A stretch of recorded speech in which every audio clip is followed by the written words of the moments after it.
Let's return to This Week in America. Here's your host, Rick Bratton.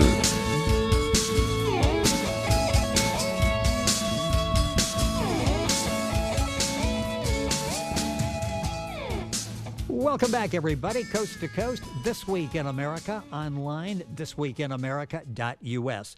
A corrupt Los Angeles in 1939, murder, gangland intrigue, illegal gambling, a pair of serial killers, grieving families, reformer politicians, all that and more in the fast-paced crime novel Truth Won't Help Them Now from Joan Hunter and Stephen Cobos. Joan holds a Master of Arts and a Ph.D. from Claremont, worked in public education for over 40 years, now retired but quite busy, continuing her work translating for international doctors. Joan also sings in a bluegrass band and writes evaluations for accrediting high schools, resides with her husband in the Sierras.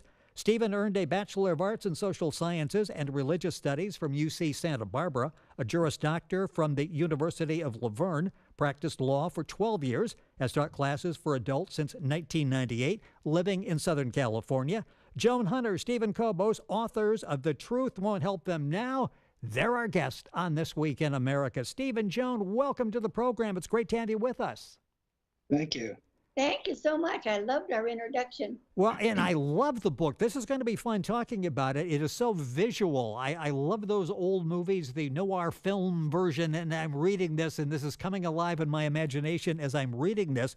Where did the concept, you take us back to 1939 in Los Angeles, where did this whole concept come from for the book? Well, we were sitting around the Christmas table one Christmas ago, several Christmases. And they said, well, how come you never talk about your dad? And I said, well, you know, my dad was a croupier on the gambling ship Rex when I was born. And they said, the Rex, we've heard of that, and so forth. And so we started doing just questions about what was going on in 1939. And Stephen started discovering that it was Tony Cornero Scala, and he found him in the law books. Then what happened, Steve? Well, part of it too was that you had already written some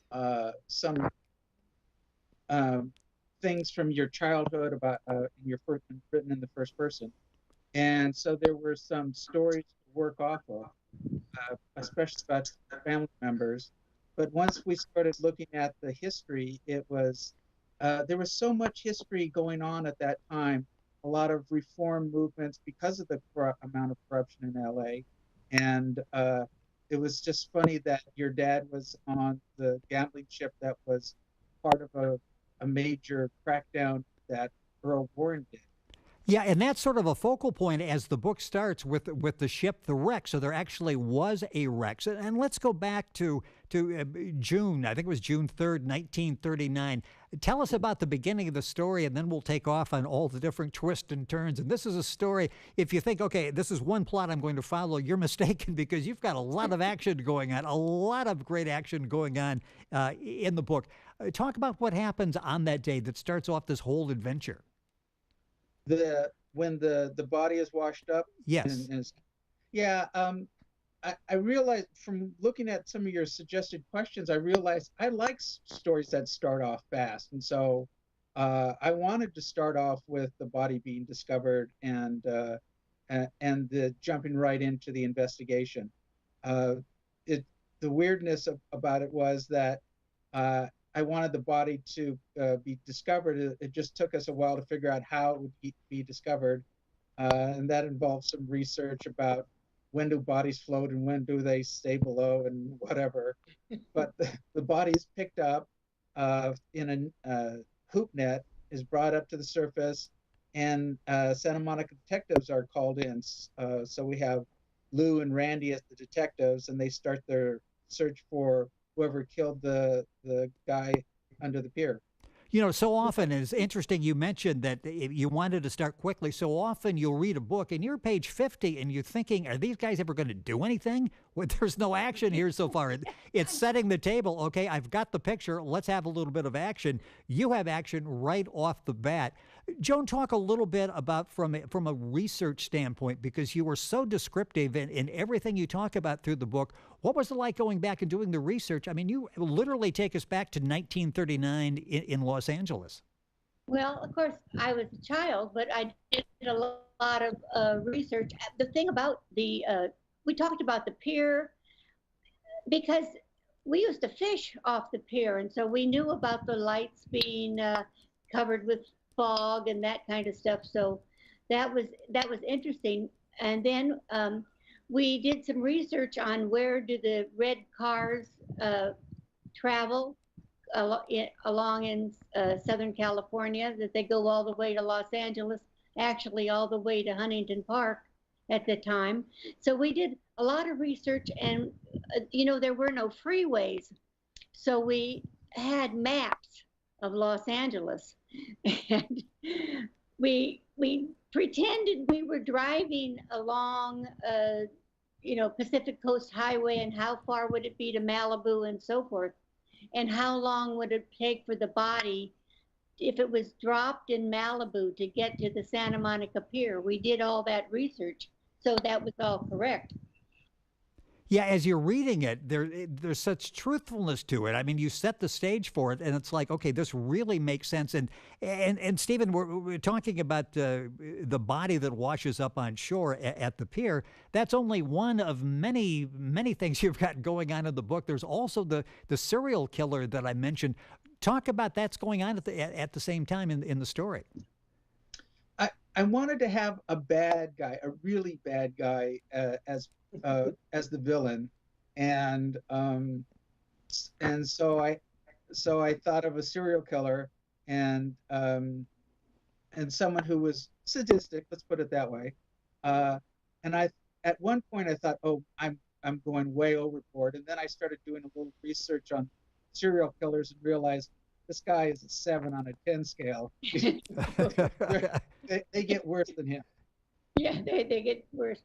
Although I like, Stephen wrote a description of the serial killer, how what kind of things he did that were so scary. Even when he read that part, and I read it, it was scary to me, and I knew he read it. One of the things we had is a lot of action because there were a lot of unusual cars going along there, and so we had to have our one of our girls be beautiful and driving a fast, wonderful car. So I did research on fast, wonderful cars, and I looked all through pictures, and finally I found this Bugatti, and I said, a Bugatti, that's what I'm going to use. But I thought, I wonder if anybody will know anything about it. So I called Stephen's son, my grandson, and I said, Jeffy, do you know what a Bugatti is? And he said, Bugatti, that's the fastest car in the world. And so that's the one we use. Yeah, it even sounds fast. If you've never heard of a Bugatti, you're thinking, okay, they've got something. There's some speed they've got there. The guest on the program, by the way, Joan Hunter and Stephen Cobos, they're the authors of the book, The Truth Won't Help Them Now. The book's available at Amazon. Go to our website, thisweekinamerica.us, link on directly. Also, their website, Joan Hunter and Stephen Cobos books.com. Again, you can link on. That's a lot to remember. You can link on directly by going to our website. And you've got all of this going on. You've got the body. You've got the serial killers. You've also got gangsters, and they're sort of competing for a piece of the action, Steve. Talk about how that all sets up, because you've got this is what the gangsters did back in 1939, sort of the ins and outs of their lifestyle. It was more, LA was famous for being a little more of an open city. They didn't have as much organized crime. There was crime, but it wasn't organized the way that it was in New York City. And that was one of the reasons that Bugsy Siegel came out here, was to get things organized. So there was a Costa Nostra family headed by Dragna, but there were also a lot of freelancers, and so there were a lot of competition and a lot of people getting shot at or being forced out of the business. So we, but there was Fornero, who was running the gambling ships, was a real character. Bugsy Siegel, of course, was a real character.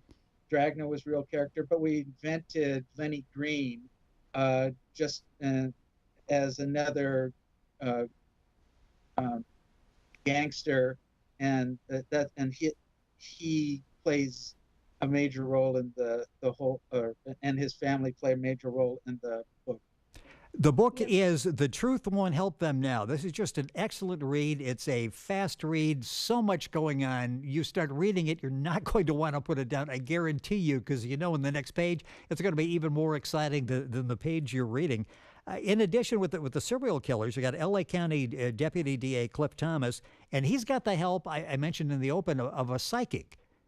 Talk about that, because he's really skeptic, but he's got a psychic trying to help him out during this period as well. Okay, actually, I had a grandmother whose name was Zoe Woolfolk, and she was a psychic, and so she used to do shows. She would be a guest at parties, big parties, and so forth, and she would set up astrological charts and give advice. But she was very good. She was excellent, and she knew the people around who were psychics. She knew Amy Semple McPherson, and she knew other people who were prominent psychics at the time. And she should we talk about the light side of psychic? Like, eventually. So Zoe was kind of the astrologer to the stars. So she had a lot of, well, later at any rate, and probably in the 50s, she had clients who were movie stars or in with the movie business. And her personal attorney was Cliff Thoms, and he was at one time a deputy DA. And so those people are real characters. We gave them, we fudged on the facts for dramatic purposes for Cliff and Zoe both, but they were real people, and which of course helps when you're writing them. You can try to stay with what Zoe was like.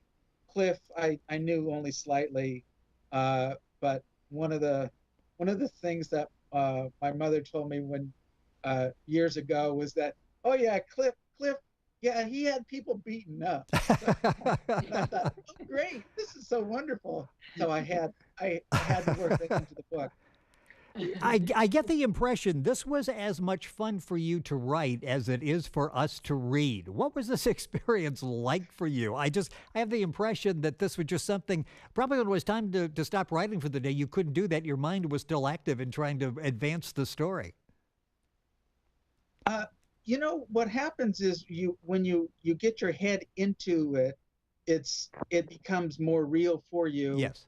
And but it takes a lot of concentration to stay in that spot. But but we would share, would have our own assignments, writing assignments, and I would say, okay, can you write this scene, and I'll write this scene, and then we'll share the scenes, and I maybe edit each other's work, and we're close enough, in our writing styles, that we could edit each other's work, and no one said, oh yeah, you changed my word. We said, oh good, you fixed it better. And so that's what's good about this kind of writing. Some of the scenes that some of the ideas we had, we wanted them to be mysterious, and Stephen always said, don't tell them what's going on. You're not mysterious enough. It's just a secret. The book is The Truth Won't Help Them Now. It's available wherever books are sold. You'll find it on Amazon. You'll also find it at their website, Joan Hunter and Stephen Cobos, Cobos books.com. Link on to both those sites by going to our website, thisweekinamerica.us. It's really a fascinating story. And I keep mentioning, and we haven't talked about, you've got dirty cops, you've got DAs on the take, you've got grieving families, all of this. How difficult was it? How challenging was it to have all these different elements at play? You've got a lot of moving parts in this story.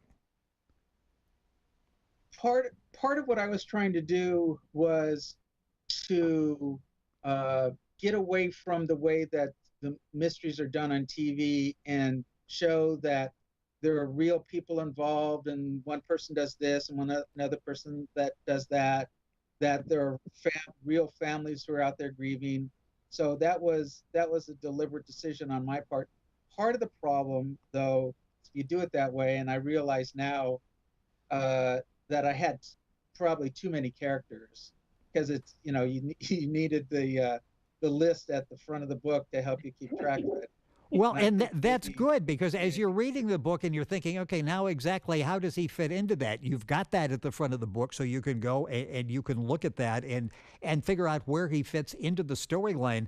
It's a great ending to the book as well. Don't want to give away too much, but did you have the ending in mind before you started? Did you have a pretty strict outline, or did this sort of evolve as you were telling the story? Okay, I think you've answered that. It evolved.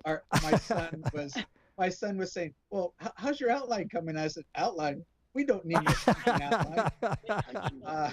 Yeah, they're so restrictive. It evolved, but at the very end, where the threads come together, we had to plot carefully, because there were a lot of threads to pull together and to make it come out right. Everything comes together at the right time. So there we did do a lot of plotting, but for the most part, we were once we had a general idea of where we wanted to go, but sometimes the story takes on a life of its own, and that's sort of what happened. Yeah, when we had, there's a scene where at the Hollywood Roosevelt Hotel, and so I had to look up information about the Hollywood. That was my part, to look up about the Hollywood Roosevelt Hotel, and then they said, how is the killer going to escape from there? And so I had him escape on a bicycle. Steve said, on a bicycle. I said, yes, he's going to be dressed as this delivery boy. And then we had to get him then into a truck to get him to Venice. Yes. I think we ended up with a motorcycle, but yeah. Oh, okay. Did I put it in the motorcycle? Okay. Yeah. So, yeah, but that was a good one, because the motorcycle allowed him to get through traffic, and so he could leave his pursuer behind.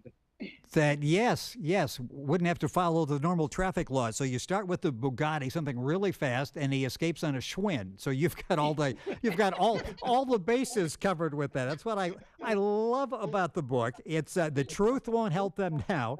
Joan Hunter and Stephen Cobos, the authors. A couple minutes left in the program. This is such a fulfilling book. 5-star reviews. Love the ending, love everything getting there, except that it ends. We could have gone on for a few more chapters. The book was so good. Are you working on something now? Have you sat around the table another holiday and come up with some more ideas?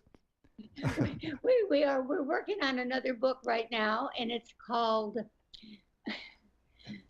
Only the Truth That Matters. The Only Truth That Matters. Oh, The Only Truth That Matters.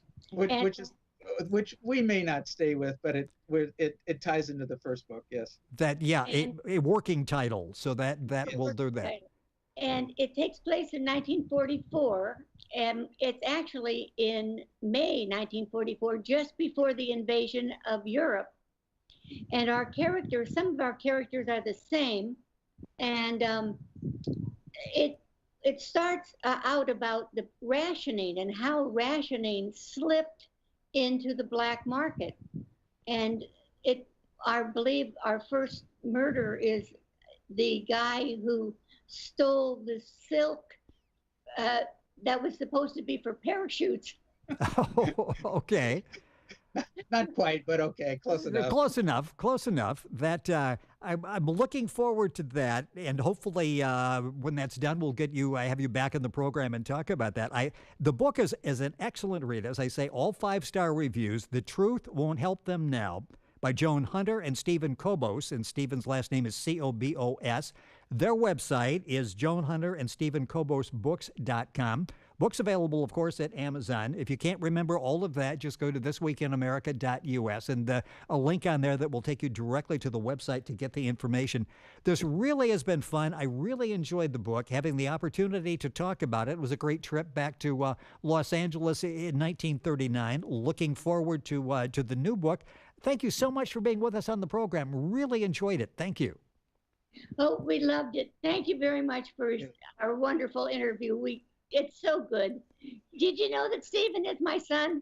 Yes, I did know that. And as you say in the little tease that you've got, a little trailer that's on the website, if you like mystery, if you like history, you'll love this book. That really says it all. And I can tell between the two of you in writing, you sort of finish each other's sentences, and that's good. That just it's an excellent book. The Truth Won't Help Them Now. Joan Hunter, Stephen Cobos, our guest on This Week in America. Information at our website, thisweekinamerica.us. And we're back on today's program right after these messages. This Week in America is online. You can visit our website, thisweekinamerica.us. Scott Pinkerton, associate producer of This Week in America. Jay Anderson, segment producer. Ben Watson, webmaster. Otto Bechet, director of engineering and TV production. This Week in America produced and is a trademark of Blue Funk Broadcasting, LLC. For information on all of our guests and to listen to this week's show, our website again at thisweekinamerica.us. And I'm Sean Bratton, executive producer of This Week in America.